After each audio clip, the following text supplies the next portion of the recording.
마가복음 15장 1절에서 5절을 받들었습니다. 시작. 새벽에 대제사장들이 적시 장로들과 서기관들 곧 온 공회와 더불어 의논하고 예수를 결박하여 끌고 가서 빌라도에게 넘겨주니 빌라도가 묻되 내가 유대인의 왕이냐? 예수께서 대답하여 이르시되 내 말이 옳도다 하시매 대제사장들이 여러 가지로 고발하는지라. 빌라도가 또 물어 이르되 아무 대답도 없느냐? 그들이 얼마나 많은 것으로 너를 고발하는가 보라 하되 예수께서 다시 아무 말씀으로도 대답하지 아니하시니 빌라도가 놀랍게 여기더라. 아멘. 제목 같이 읽겠습니다. 예수님을 죽음에 넘긴 사람들, 이 제목으로 하나님 말씀 전하겠습니다. 오늘 본문은 자신의 기득권을 지키기 위해서 정의를 버리고 의로우신 예수님을 죽음에 넘긴 사람들 이야기입니다. 사람들은 짧은 인생 살면서 이 땅의 권력과 돈과 세상 나라가 다인 줄 알고 세상적 정욕과 자신의 욕심에 심취해서 돌이킬 수 없는 죄를 짓고 멸망하는 인생이 됩니다. 그러나 비록 짧은 인생 가운데서도 자신을 희생하여서 많은 사람의 유익을 구하고 구원하신 또 한 사람의 진정한 왕이 있었습니다. 바로 하나님의 아들 예수 그리스도이십니다. 죄 없이 이 세상에 오셔서 많은 죄인을 구하려고 자신을 희생하시고 죽음의 고난까지 당하셨습니다. 그렇게 하심으로 예수님은 없어지는 이 세상의 나라가 아니라 없어지지 아니하는 영원한 하나님의 나라를 만드시고 그를 믿는 자의 진정한 왕이 되셨습니다. 1절입니다. 새벽에 대제사장들이 적시 장로들과 서기관들 곧 온 공회와 더불어 의논하고 예수를 결박하여 끌고 가서 빌라도에게 넘겨주니. 마태복음 27장 1절의 동일 구절에 의하면 새벽에 산헤드린 공회가 모인 것은 예수를 죽이려고 의논하고 결정하기 위함이었습니다. 그렇게 한 것은 예수님께서 대제사장들의 돈줄인 성전에서 돈을 바꿔주고 환전세를 거두어 드리는 것과 그리고 절기 때, 명절 때 제물로 바치는 양을 엄청난 프리미엄을 붙여서 막대한 불법 수익을 거둘 수 없도록 차단하신 그 예수님을 미워하고 시기했기 때문이었습니다. 그렇게 새벽에 불법으로 모여서 결정하고 예수님을 끌고 가서 빌라도에게 넘겨준 이유는 자기들한테 사형 집행권이 없었기 때문에 당시 이스라엘을 다스렸던 통치자였던 총독 빌라도로 하여금 예수님을 십자가에 죽이게 하려는 악한 의도에서였다는 것입니다. 요한복음 8장 31절과 32절에 그 내용이 나옵니다. 빌라도가 이르되 너희가 그를 데려다가 너희 법대로 재판하라. 유대인들이 이르되 우리에게는 사람을 죽이는 권한이 없나이다 하니 이는 예수께서 자기가 어떠한 죽음으로 죽을 것을 가리켜 하신 말씀을 응하게 하려 함이로라. 어떠한 죽음으로 죽을 것을 가리켜 하신 말씀이라는 것은 바로 마가복음 10장 33절과 34절에 예수님이 하신 말씀입니다.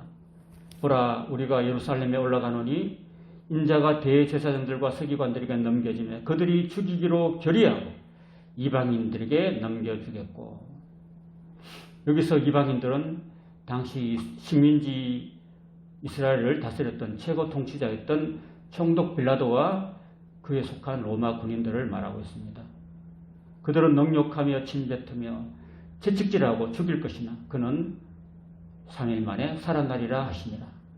실제로 이런 예수님 말씀대로 모든 일이 진행되었습니다. 예수님의 인류를 위한 구속 사역은 바로 기록된 하나님 말씀, 구약에 나타난 그 말씀과 성육신하신 말씀, 본인 자신과 그리고 본인 자신의 말씀, 선포된 말씀에 의거해서 하나하나 완성되어 가고 있습니다. 이렇게 인류 구원을 위한 하나님의 말씀은 1.1획도 땅에 떨어지지 않고 다 이루어져 간다는 것을 성경을 통해서 우리에게 증거해 주십니다. 다시 마가복음 15장 2절 본문입니다. 빌라도가 묻되 내가 유대인의 왕이냐? 예수께서 대답하여 이르시되 네 말이 옳도다 하시매 이때 빌라도가 질문한 유대인의 왕이라는 것은 세상의 왕을 말하고, 예수님께서 네 말이 옳도다라고 하신 유대인의 왕은 이 세상에 속하지 않은 하늘나라의 왕이라는 것을 의미하고 있습니다. 요한복음 18장 36절에 이렇게 기록하고 있습니다. 예수께서 대답하시되 내 나라는 이 세상에 속한 것이 아니니라. 만일 내 나라가 이 세상에 속한 것이었더라면 내 종들이 싸워 나로 유대인들에게 넘겨지지 않게 하였으리라. 이제 내 나라는 여기에 속한 것이 아니니라. 예수님은 십자가를 지심으로 이 땅에 살아가는 많은 사람들을 구원해서 하나님 나라의 백성으로 삼으시고 그 하나님 나라의 왕이 되신다는 말씀입니다. 대제사장들이 여러 가지로 고발하는지라. 여러 가지로 고발한 내용은 마가복음에 기록되지 않지만 누가복음 23장에 세 가지 고발 내용이 나옵니다. 근데 알고 보면 다 거짓말이죠. 누가복음 23장 2절에 이렇게 고발 내용이 나옵니다. 같이 읽겠습니다. 시작. 고발하여 이르되 우리가 이 사람을 보매 우리 백성을 미혹하고 가이사에게 세금 바치는 것을 금하며 자칭 왕 그리스도라 하더이다 하니, 대제사장들은 자신들의 기득권을 침해한 예수님께 대해서 독한 시기심을 가지고 그를 죽이기 위해서 온갖 거짓 증거를 좀 펼치고 있습니다. 특히 세금 문제에 있어서 예수님은 가이사의 것은 가이사에게, 하나님 것은 하나님께 바치라고 분명히 말씀하셨지만 이것도 완전히 180도 거꾸로 그들은 거짓으로 증언하고 있습니다. 마가복음 12장 17절에 분명히 기록되어 있습니다. 이에 예수께서 이르시되 가이사의 것은 가이사에게, 하나님의 것은 하나님께 바치라 하시니 그들이 예수께 대하여 매우 놀랍게 여기더라. 이렇게 대제사장들은 예수님이 분명히 가이사의 것은 가이사에게 바치라고 얘기했지만은 그 얘기를 거꾸로 뒤덮어가지고 악한 마음과 시기심으로 10계명 중에서 내 이웃에 대해서 거짓 증거하지 말라는 9번째 계명을 새벽부터 어기면서 예수님을 허위로 고발하고 있습니다. 4절입니다. 빌라도가 또 물어 이르되 아무 대답도 없느냐? 그들이 얼마나 많은 것으로 너를 고발하는가 보라 하되 예수께서 다시 아무 말씀으로도 대답하지 아니하시니 빌라도가 놀랍게 여기더라.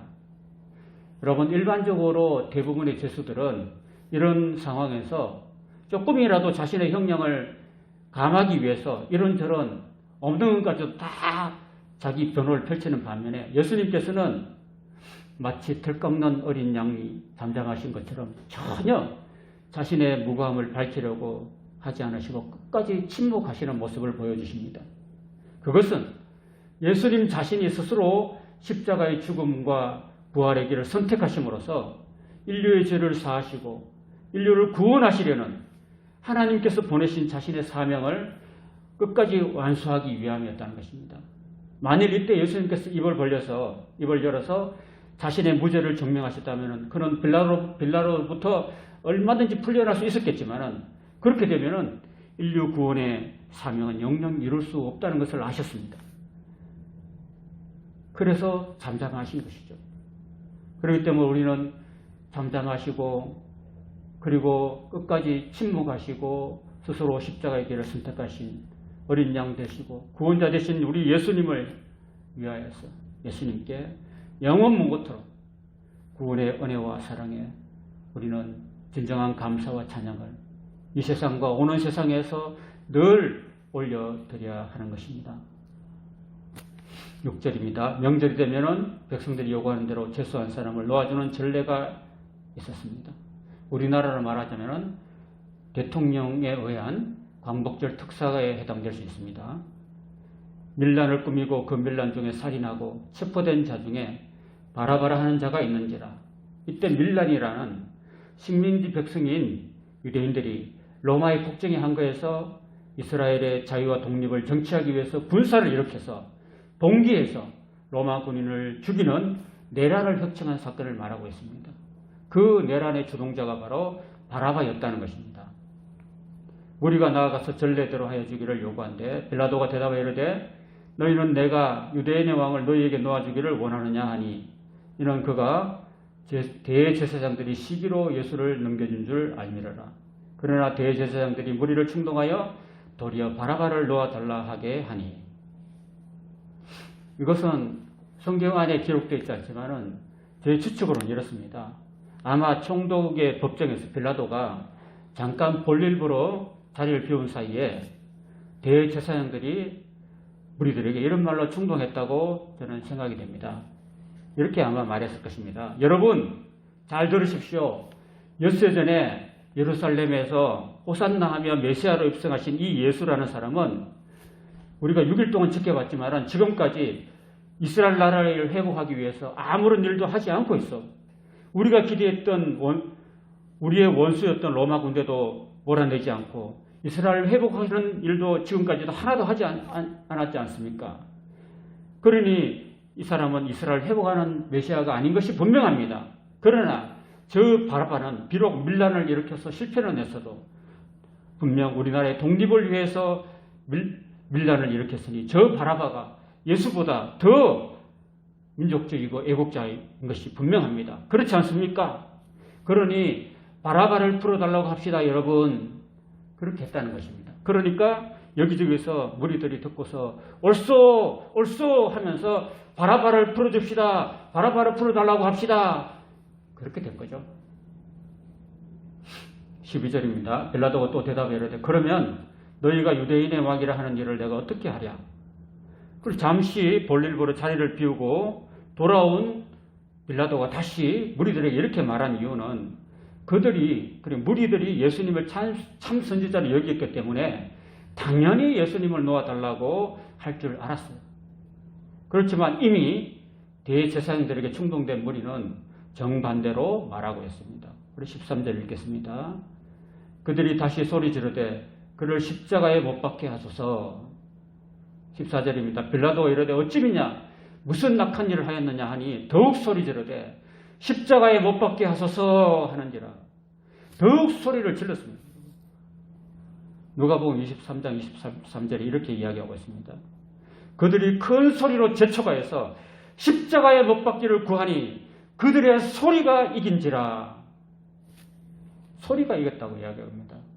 여러분 요즘은 여러분 각자 스마트폰이 있고 그리고 길거리마다 다 CCTV가 달려있고 그리고 카메라가 장착되어 있고 차 안에는 블랙박스 등이 설치되어 있어가지고 어떤 사건이 발생했을 때에 그 사건을 해결할 중요한 증거 자료가 되죠. 그리고 스포츠 경기를 보면은 정확한 판정을 하는 데서 여러 다각도에서 카메라가 촬영하잖아요.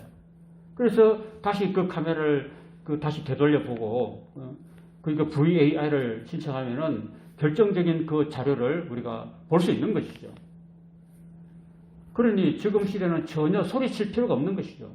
그러나 과거에는 이런 동영상 증거 자료가 자체가 없기 때문에 자기가 교통사고를 내고서도 적반하장으로 무조건 큰 소리, 목소리 큰 놈이 이겼던 때가 있었습니다. 우리나라에도.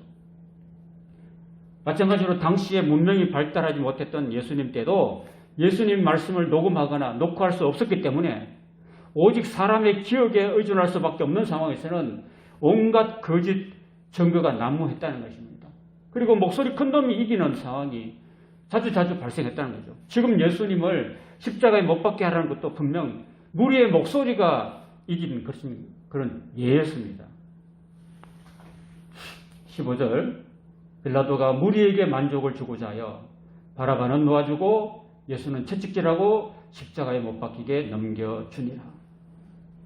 여러분 누가복음 23장 4절에 보면은 빌라도는 예수님을 죽일 죄가 없음을 알았습니다.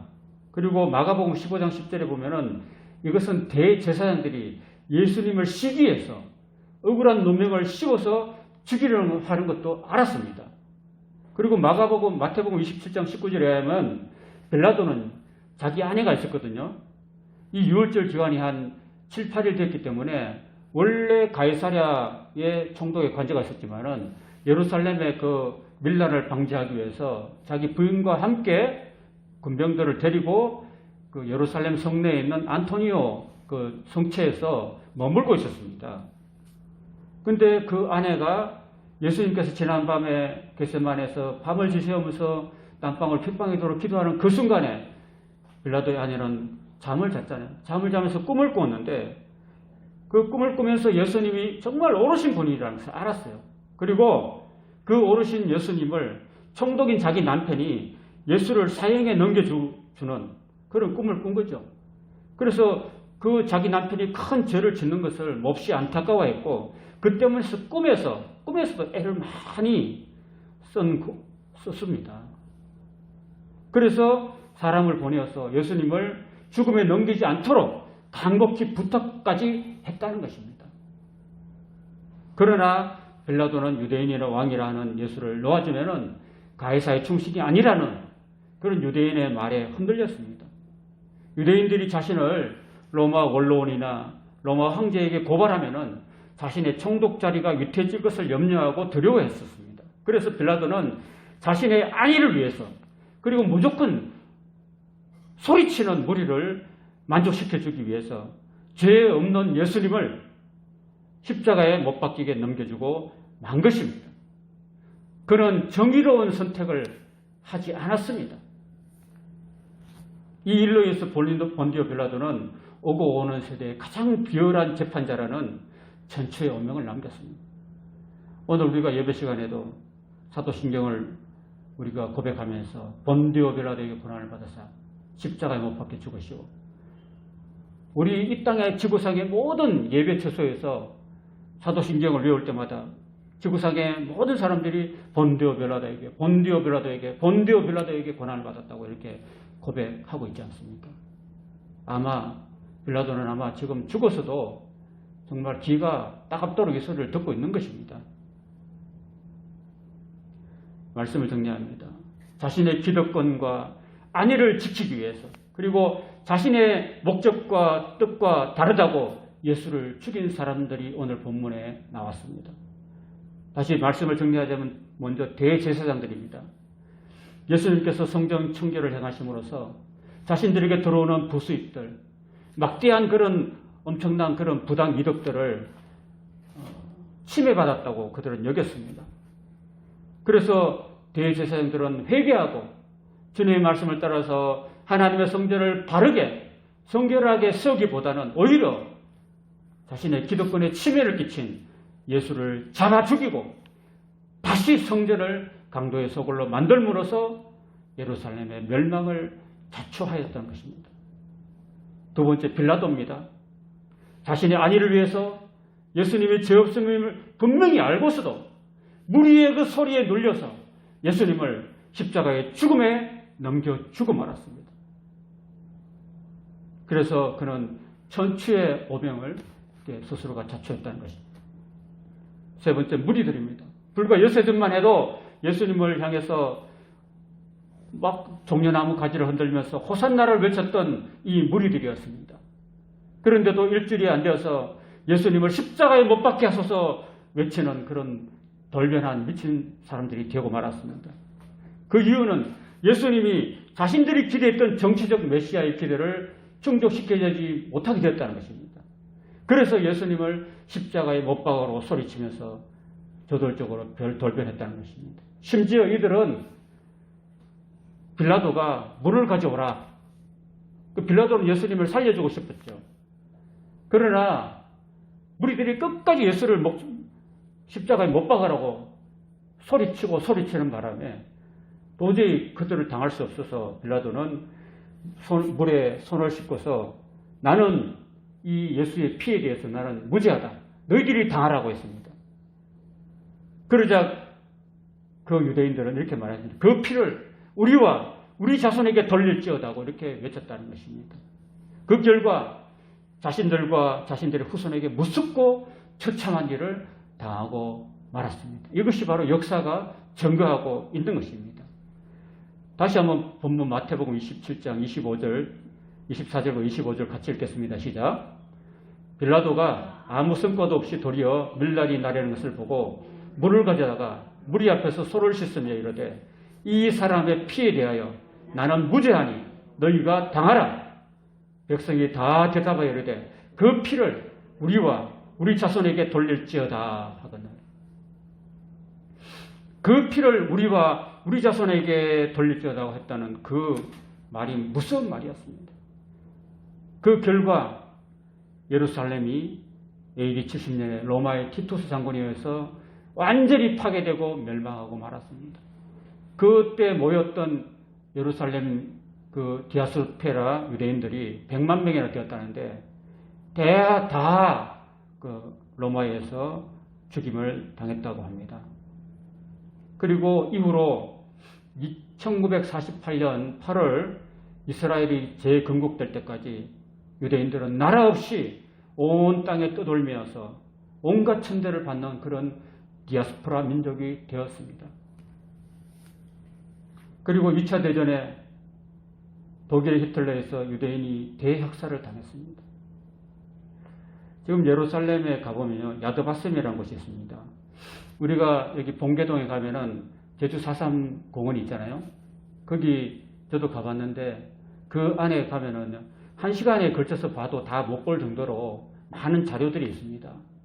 그리고 그들의 그때 그 사고를 당하고 죽임을 당한 많은 그 도민들이 이름이 빽빽하게 기록되어 있고 그 묘비가 다 세워져 있습니다. 이와 비슷하게 이 예루살렘의 야드바셈이라는 곳에 가면 바로 이렇게 2차 대전 때 히틀러에 의해서 그렇게 많이 학살당한 사람들의 유해가 그리고 그 기념물들이 다 전시되어 있습니다. 엄청난 셀 수 없는 그런 많은 유대인들이 피를 보게 되었죠. 그리고 영화나 뮤지컬에 보면 지붕 위의 바이올린이라는 그런 게 있습니다. 이 내용을 보면은 유대인 한 가정의 이야기를 하는데 러시아의 그 볼셰비키 면세비키 혁명 때 그 유대인 가족들이 오붓하게 살다가 다 이렇게 유대인이라는 명목 때문에 다 뿔뿔이 쫓겨나는 그런 내용을 담은 이야기가 바로 이 지붕 위의 바이올린이라는 영화와 뮤지컬입니다. 그리고 안내 일기라는 책을 안내라는 그 어린아이가 그 2차 대전 속에서 숨어서 가슴을 졸이며 떨어지는 낙엽에도 가슴을 솟으라치고 두려워했던 그 이야기를 일기로 적어 놓은 게 있습니다. 이것도 바로 유대인들이 얼마나 고난과 그 죽음의 위기를 겪었는지를 이야기해 주고 있습니다. 또 신들러 리스트라는 영화가 있잖아요. 여러분 보셨죠? 저도 옛날에 봤지만 이 신들러라는 사람이 독일인인데 그래도 그 학살당하는 유대인들을 자신의 그 재물을 다 팔아서 자신의 그 시계까지도 다 팔아서 그 유대인들을 한 영혼이라도 구출해내고자 하는 그런 내용을 담고 있습니다. 여기 내용에 보면 사장님 덕분에 1,100명이 살 수 있었어요 라고 나중에 이 유대인들이 신들러에게 감사하는 그런 내용을 담고 있지 않습니까? 결국은 이제 오늘 말씀을 통해서 그 자신의 기득권을 지키기 위해서 자신의 안위와 만족을 지키기 위해서 그리고 자기와 뜻이 다르다고 해서 예수님을 팔아넘겼던 그런 사람들이 있었다라는 것입니다. 오늘 이 사람들처럼 우리가 되지 않기를 간절히 바랍니다. 기도하겠습니다.